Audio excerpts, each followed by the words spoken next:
I was born in Turner's Cross in Cork City, and our generation were the first to go to second level schooling, never mind third level.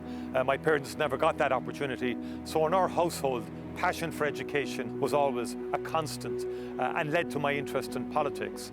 My dad was a well-known international boxer with Ireland, and of course he played Gaelic football and hurling with Jack Lynch and the great Christy Ring. To this very day, my sons play with Nima Rangers. The reason I'm involved in politics is I really want to make this country a better place. Mary and I and our two sons and daughter, we spend a lot of time together having good discussions about the issues of the day. They're all of an age where searching for a house is now on the agenda, and I understand the difficulties and challenges. That's why we need to do more and to get things moving on that front. My vision and that of my team in Fianna Fáil is moving our country forward together.